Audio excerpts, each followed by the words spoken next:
Kabul has fallen. जब मैंने इस वीडियो के लिए स्क्रिप्ट लिखना शुरू किया था तब पेंटागन के रिपोर्ट्स के अनुसार 3 महीने के अंदर अंदर काबुल का तालिबान टेक ओवर तैयार था। By the time the script was ready, Kabul was already overrun by the Taliban. 3 महीने में जो होने वाला था वो 1 हफ्ते में हो चुका था। कैसे हुआ ये? 2 पार्ट का होगा ये सीरीज। पहली पार्ट में हम देखेंगे कि 20 साल के मिलिट्री कंट्रोल के बाद अमेरिका के फोर्स विथड्रॉ करने के 1 महीने के अंदर अंदर कैसे पूरा अफगानिस्तान, ऑलमोस्ट पूरा अफगानिस्तान तालिबान के कंट्रोल में चला गया। तो 20 सालों तक अमेरिका कर क्या रहा था अफगानिस्तान में इतने दिनों तक रहने के लिए अमेरिका का क्या सेल्फ इंटरेस्ट था, और क्यों अफगान फोर्सेस या अफगान मिलिट्री इस तालिबान ऑफेंसिव के सामने, इस तालिबान ऑनस्लॉट के सामने टिक नहीं पाई। इस वीडियो के दूसरे पार्ट में देखेंगे कि कैसे तालिबान ने इस इंटरनेशनल ऑफेंसिव को, इंटरनेशनल ऑनस्लॉट को इतने दिनों तक, 20 सालों तक सरवाइव किया। क्यों तालिबान को टर्मिनेट नहीं किया जा सका 20 सालों में, even though there was international forces involved. और देखेंगे कि ये जो डेवलपमेंट हो रहा है अभी अफगानिस्तान में, इसका इंडिया पे क्या इफेक्ट पड़ने वाला है, इंडिया के साथ अफगानिस्तान का क्या हिस्टोरिकल रिलेशनशिप रहा है, और should India intervene here? Is this even India's war to fight? आइए बात करते हैं।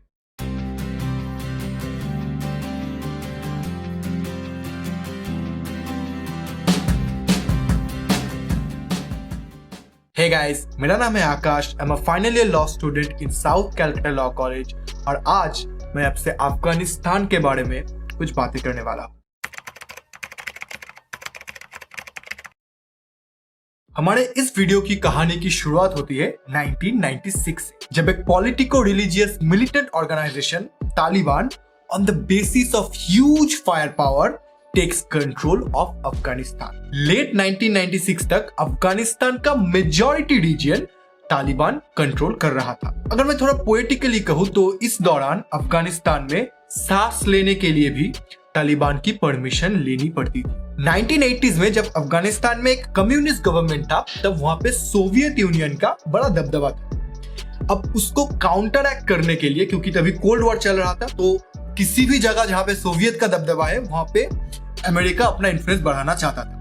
तो उस इन्फ्लुएंस बढ़ाने के चक्कर में उन्होंने मुजाहिदीन, जो एक रेडिकल इस्लामिस्ट मिलिटेंट ग्रुप थी, उनको आर्म्स और फाइनेंशियल एड देना चालू कर दिया। अमेरिका का होप यहाँ पे यह था कि किसी दिन मुजाहिदीन कम्युनिस्ट पार्टी जो अभी गवर्नमेंट है उसको हटा के अफगानिस्तान का कंट्रोल अपने हाथ में ले लेगी और उसके साथ साथ उस एरिया में अमेरिका का एक दबदबा होगा, और उसके साथ साथ अफगानिस्तान के रिच नेचुरल रिसोर्सेस के सप्लाई चेन में अमेरिका का एक बहुत बड़ा इन्फ्लुएंस होगा। And initially they were successful. Mujahideen actually में अफगानिस्तान के कम्युनिस्ट गवर्नमेंट को टॉपल करने में सक्सेसफुल रही और अफगानिस्तान का कंट्रोल अपने हाथ में ले लिया। पर इसी दौरान कंदाहार के एक मदरसे में मोहम्मद मुल्ला उमर के लीडरशिप में 50 लोगों का, 50 स्टूडेंट्स का एक ग्रुप तालिबान, वो एक बड़ा ऑर्गेनाइजेशन बनता जा रहा था। ये ग्रुप मेनली कंसिस्ट करता था पाकिस्तानी मदरसे में पढ़े हुए अफगानिस्तान रिफ्यूजीज। इन लोगों ने मिलके ये तालिबान ऑर्गेनाइजेशन बनाया था। इनफैक्ट तालिबान पश्तून लैंग्वेज में इस शब्द का मतलब ही है स्टूडेंट। ये सारे लोग कम्युनिस्ट रेजिम के फॉल के बाद अफगानिस्तान में स्ट्रिक्ट शरीयती इस्लामिक लॉ एस्टेब्लिश ना होने के प्रोटेस्ट में अपना ये ऑर्गेनाइजेशन, अपना ये मूवमेंट बड़ा कर रहे थे। और क्योंकि तालिबान बाकी रेडिकल इस्लामिस्ट ग्रुप्स की तरह एथनिसिटी में उतना गौर नहीं करता था, जो भी इंसान अफगानिस्तान में इस्लामिस्ट शरीयती स्ट्रिक्ट लॉ का इम्प्लीमेंटेशन ना होने की वजह से प्रोटेस्ट करना चाहता था, वो तालिबान ज्वाइन कर सकता था। और इसी वजह से तालिबान का ग्रोथ बहुत रैपिडली हुआ। कुछ महीनों के अंदर 50 लोगों के साथ स्टार्ट किया गया ये ऑर्गेनाइजेशन 15,000 लोगों का हो चुका था। और 1996 में with the help of N armed revolution उन्होंने मुजाहिदीन को हटा के काबुल की कंट्रोल या एज अ होल अफगानिस्तान की कंट्रोल अपने हाथों में ले ली। मुजाहिदीन के कंट्रोल में जो भी अमेरिकन फंडिंग और आर्म्स थे वो तालिबान के हाथ में आ गया, और अमेरिका बहुत जल्दी समझ गया कि मुजाहिदीन के भरोसे जो प्रॉक्सी वॉर का उनका स्ट्रेटेजी था अफगानिस्तान में, वो बुरी तरह फेल कर चुका था। और इसके अलावा पाकिस्तान और सऊदी अरबिया भी तालिबान को फंड्स और आर्म्स सप्लाई करके सपोर्ट कर रहे थे, इस उम्मीद से कि अगर वहां पे तालिबान का राज रहेगा तो क्योंकि वो तालिबान को सपोर्ट कर रहे हैं, उनका भी एक मेजर इन्फ्लुएंस होगा अफगानिस्तान के नेचुरल रिसोर्सेज और अफगानिस्तान के जो सप्लाई चेन है, जो मैंने कहा, उस पे।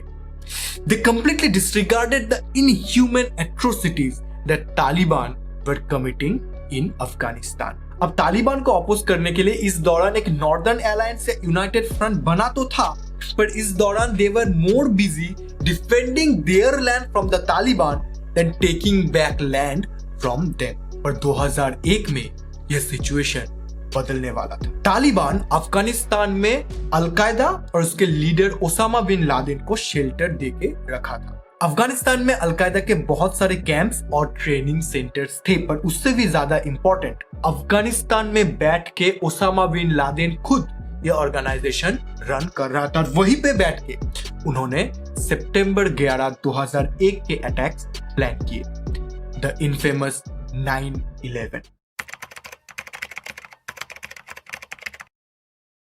9/11 के इस इंसिडेंट के बाद अमेरिका वांटेड रिवेंज और सारे इंटेलिजेंस अलकायदा और ओसामा बिन लादेन की तरफ पॉइंट कर रहा था। अमेरिका को यह भी पता चला कि ओसामा बिन लादेन अफगानिस्तान में तालिबान के प्रोटेक्शन में महफूज है, तो उन्होंने तालिबान को कहा कि ओसामा बिन लादेन को अमेरिका के हवाले कर दिया जाए। अब तालिबान ने क्या किया? ऑब्वियसली तालिबान ये ऑर्डर या रिक्वेस्ट जो भी आप कहे, ये मानने वाला तो था नहीं।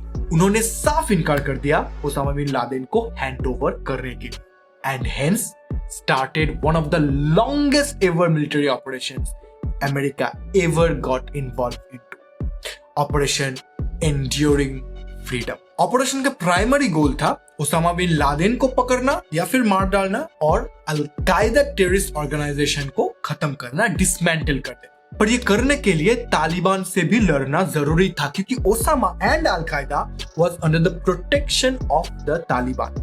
कुछ देर पहले मैंने नॉर्दर्न अलायंस की एक बात की थी, आपको याद है ना?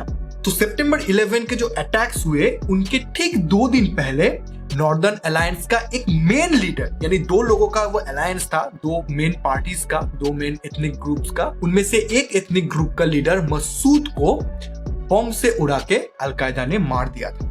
थियोरी ये है कि यही डील था तालिबान और अलकायदा के बीच में, कि अलकायदा मसूद को मार के नॉर्दर्न अलायंस को कंसिडरेबली वीकन कर देगी, जो कि तालिबान रेजिम का सबसे बड़ा एक खतरा था, और इसके बदले में Taliban will protect Osama bin Laden, will protect Al Qaeda from the American and international onslaught that will happen after the 9/11 attacks. और तालिबान इस केस में जुबान का बड़ा पक्का था। They rather decided to take on the international onslaught than handing over Osama bin Laden. पर यह डिसीजन तालिबान के लिए गलत साबित होने वाला था। यह मिशन शुरू हुआ था 7 अक्टूबर को, और 2 महीने के अंदर अंदर, यानी कि नवंबर आते आते, तालिबान को अफगानिस्तान से ऑलमोस्ट पूरी तरह से हटा दिया जा चुका था। यूएस और नॉर्दर्न अलायंस फोर्सेस ने 13 नवंबर को काबुल का कंट्रोल अपने हाथों में लिया। The Taliban regime in Afghanistan had fallen. Al Qaeda भी कंसिडरेबली वीकन हो चुका था, क्योंकि बहुत सारे अलकायदा ऑपरेटिव्स, अलकायदा मिलिटेंट्स इस ऑपरेशन के दौरान घायल या फिर मारा जा चुका था। पर ओसामा भाग निकलने में कामयाब हुआ और अफगानिस्तान से जाके वो पाकिस्तान में छिप गया। तो ऑब्वियसली अगर इनिशियल सक्सेस या फेलियर की बात करें तो this operation was a partial success and a partial failure. तो तालिबान हट चुका था, अलकायदा वीकन हो चुका था, लेकिन ओसामा वो भाग निकला। अब सवाल ये उठता है कि फिर अमेरिका, यूएसए अफगानिस्तान में रहने का डिसीजन क्यों लिया for such elongated time? Well, to be honest, America के लिए भी बहुत स्ट्रेंज सा सिचुएशन था ये। वो लोग घुस तो गए थे देश के अंदर, लेकिन अब जब तालिबान गवर्नमेंट वहां पे नहीं था, तो कोई गवर्नमेंट एस्टेब्लिश ना किए वहां से रिटर्न चले आना, वो इंटरनेशनली बहुत ज्यादा क्रिटिसाइज होता। अमेरिका के लिए अब ये जरूरी था कि वो उस देश को स्टेबिलाइज करे। इसके अलावा उनको ये भी लगा होगा कि अगर अफगानिस्तान में एक बेस बना के अमेरिकन ट्रूप्स वहां पे रहे, तो किसी दिन पाकिस्तान में ओसामा बिन लादेन को पकड़ना ज्यादा आसान होगा कंपेयर टू अगर वो लोग अमेरिका में वापस चले जाए। इसके अलावा अफगानिस्तान में शायद मिडिल ईस्टर्न के बाकी जो देश है उनके रिस्पेक्ट में, उनके कंपैरिजन में उतना ऑयल रिजर्व्स नहीं है, पर इतना है कि अमेरिका का इंटरेस्ट वहां पे बना रहे। और इसके साथ अब जोड़ लीजिए अफगानिस्तान के थ्रू जो गैस और ऑयल पाइपलाइंस जाती है और जो जा सकती है, क्योंकि रशिया और उसके नीचे कुछ जो कम्युनिस्ट कंट्रीज है उनको बाईपास करके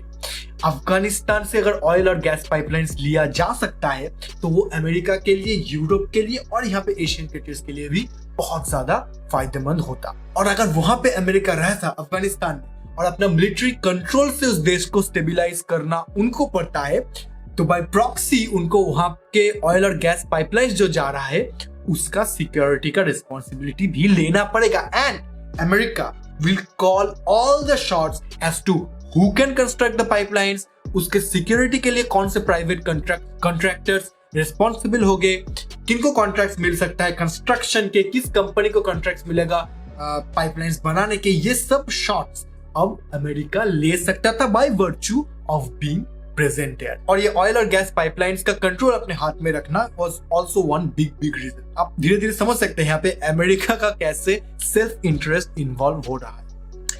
इसके साथ एक और चीज है, ये युद्ध, ये वॉर, ये सही नहीं है, लोग इसे पसंद नहीं करते, लेकिन कुछ कॉर्पोरेशंस है जो युद्ध से फायदा उठाते हैं। They become profitable if the war continues. Arms manufacturers, private security organization या प्राइवेट मिलिट्री ऑर्गेनाइजेशन, ये जो सारे ऑर्गेनाइजेशन है इनका फायदा तब है जब युद्ध चलता रहेगा। And these are big corporations with considerable influence on the governments across the globe. तो इनका भी एक इन्फ्लुएंस था युद्ध को कंटिन्यू करने के लिए। और बस ये एक रीजन नहीं था, अभी तक जो भी मैंने रीजन कहा, इन सब के कल्मिनेशन से यूएसए और इंटरनेशनल फोर्सेस ने डिसाइड किया कि वो लोग अफगानिस्तान में रहेंगे and the war continued. So why leave now? Second May 2011 में पाकिस्तान के एबोटाबाद में एक टॉप सीक्रेट मिशन में बिन लादेन को मार दिया जाता है। And that concluded the revenge part of the mission. And to be honest, इसके बाद से ही धीरे धीरे अमेरिका अपने ट्रूप्स विथड्रॉ करना शुरू कर लेता है अफगानिस्तान से। एक टाइम में जब अफगानिस्तान में अमेरिका के कुछ 1 लाख ट्रूप्स डिप्लॉयड थे, by 2014 only 10,000 of them remained. Afghanistan में बेस मेंटेन करना अब अमेरिका के लिए बहुत महंगा पड़ रहा था। वहां से जो प्रॉफिट्स आ रहे थे, that was not covering the huge losses that was getting incurred every day that they had to maintain operations in Afghanistan. इन 14 सालों में कुछ 2000 अमेरिकन सोल्जर्स शहीद हो चुके थे और 20,000 घायल। लगभग $2 ट्रिलियन का खर्चा हो चुका था इन 14 सालों में। और सबसे इंपॉर्टेंट बात, इतने एफर्ट्स के बावजूद after 2014 the Taliban influence in Afghanistan was increasing day by day. Afghanistan के कोने कोने में तालिबान इंसर्जेंसीज फिर से प्रॉब्लम क्रिएट कर रही थी। ये 2017 का एक मैप आप देख सकते हैं कि कैसे एक एक करके प्रोविंस बाय 2017 तालिबान ने धीरे धीरे अपने कंट्रोल में, अपने कब्जे में फिर से वापस ले लिया था। And this was with the presence of American troops in Afghanistan.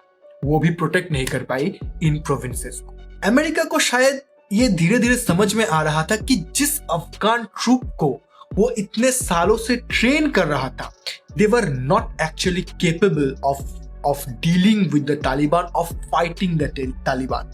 उनके पास ना मोरल थी, ना उनके पास स्किल था। और इसके साथ the democratic government that was established, उसके जर्रे जर्रे में करप्शन फैल चुका था। इनफैक्ट ये जो 3 लाख अफगान सोल्जर्स का हिसाब जो बाइडेन बार बार देते हैं, जो हिसाब शायद अमेरिका के पास है, उसका 60 to 65% फोर्स एक्चुअली में अवेलेबल था अफगानिस्तान मिलिट्री के पास। बाकी डेड सोल्जर्स या फिर आउट ऑफ कमीशन सोल्जर्स या फिर एक्सट्रीम केसेस में इमेजिनरी नाम ऐड करके उनके हिस्से का ग्रांट जो आता था वो हड़प लेते थे अफगानिस्तान के top military officials.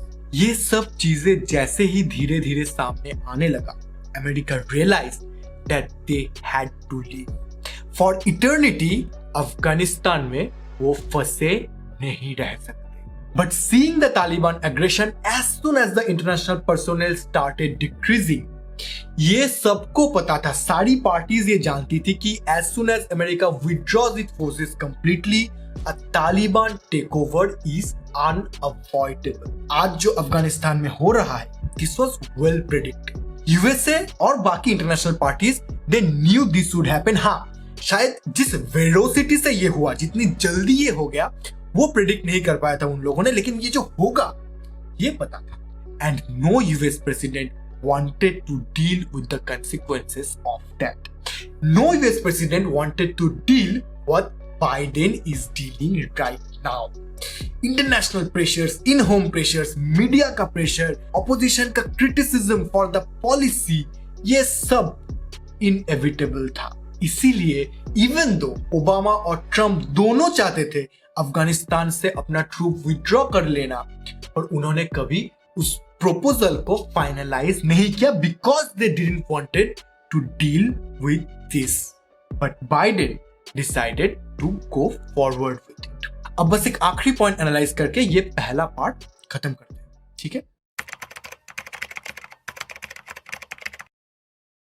Was this whole thing, whole mission enduring freedom, was it a success or a failure? जो गोल्स थे, क्या वो पूरे हुए या फिर नहीं हो सका? Well, it was a mixed bag. Bin Laden मर चुका था। Al-Qaeda as a terrorist group is also almost obsolete if we talk about today's context. और देखा जाए तो यही तो प्राइमरी ऑब्जेक्टिव था, एटलीस्ट पब्लिकली अमेरिका का यही प्राइमरी ऑब्जेक्टिव था, 9/11 का बदला लेना। तो सक्सेसफुल हुआ मिशन, पर सिर्फ यही तो नहीं था। एक बार जब अफगानिस्तान में वो लोग घुस के तो तालिबान रेजाइम को खत्म करना, ये भी एक मिशन था। डेमोक्रेटिक नेशन बिल्डिंग, अफगानिस्तान को एज अ डेमोक्रेसी बिल्ड करना, ये भी एक मिशन था। और उसमें मिजरेबली फेल किया है इंटरनेशनल फोर्सेस और द यूएसए। पर ऐसा क्यों हुआ? क्यों 20 साल उस देश में रहने के बावजूद the Taliban today is stronger than it ever has been in the history? इसको कुछ रीजंस में डिवाइड किया जा सकता है। Number 1, a portion of the Afghan population actually believes in the Talibani ideas. तो लोकल लेजिटिमेसी यहां पे मिल जाता है तालिबान, और ये हेल्प करता है जो इंटरनेशनल ऑनस्लॉट आता है, इंटरनेशनल ऑफेंसिव आता है, उसके अगेंस्ट अपने आप को शील्ड करने के। नंबर 2, अफगानिस्तान को लेके America's utterly confusing, volatile and often stupid strategies. Number 3, Taliban का self-sustaining ecosystem which includes opium trade, illegal mining, extortion, etc. इनके मदद से तालिबान अपने आप को सपोर्ट कर पाता है, अपने रिवॉल्यूशन को, if we can say that, उनके जुबानी में उसको सपोर्ट कर पाता है। And number 4, external aid from countries and individuals. अगले वीडियो में इन 4 टॉपिक्स को डिटेल में समझेंगे और उसके साथ समझेंगे अफगानिस्तान के साथ इंडिया के रिलेशनशिप के इंट्रिकेसीज को, और देखेंगे कि इंडिया क्या फ्यूचर स्टेप्स ले सकता है इस पूरे अफगानिस्तान सिचुएशन पे, इस पूरे अफगानिस्तान क्राइसिस पे। यहाँ पे आपको वीडियो मिल जाएगा अगर ऑलरेडी अपलोड हो चुका है तो, और अगर नहीं हुआ है तो यहाँ पे इस प्लेलिस्ट पे क्लिक करके आप और कुछ वीडियोस जो करंट देश के करंट सिनेरियोस पे है वो देख सकते हैं। चलिए, ख्याल रखिए अपना, मिलते हैं अगले वीडियो में।